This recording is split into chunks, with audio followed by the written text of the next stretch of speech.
Putting things off is the biggest waste of life. It snatches away each day as it comes and denies us the present by promising the future. The greatest obstacle to living is expectancy, which hangs upon tomorrow and loses today.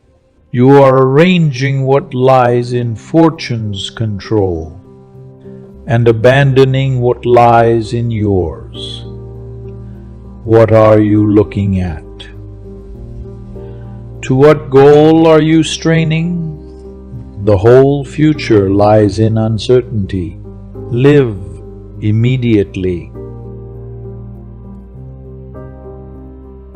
No man has ever been so far advanced by fortune that she did not threaten him as greatly as she had previously indulged him. Do not trust her seeming calm. In a moment the sea is moved to its depths. The very day the ships have made a brave show in the games, they are engulfed.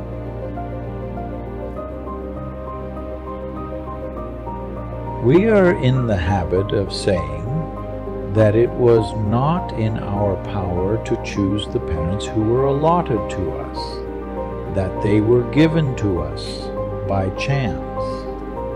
But we can choose whose children we would like to be. Of all people, only those are at leisure who make time for philosophy. Only those are really alive. For they not only keep a good watch over their own lifetimes, but they annex every age to theirs.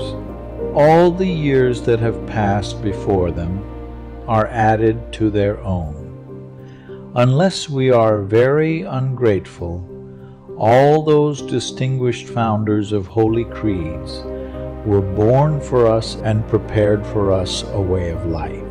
By the toil of others, we are led into the presence of things which have been brought from darkness into light. We are excluded from no age, but we have access to them all. And if we are prepared in loftiness of mind to pass beyond the narrow confines of human weakness, there is a long period of time through which we can roam. Even for studies, where expenditure is most honorable, it is justifiable only so long as it is kept within bounds. What is the use of having countless books in libraries, whose titles their owners can scarcely read through in a whole lifetime? The learner is not instructed, but burdened by the mass of them. And it is much better to surrender yourself to a few authors than to wander through many.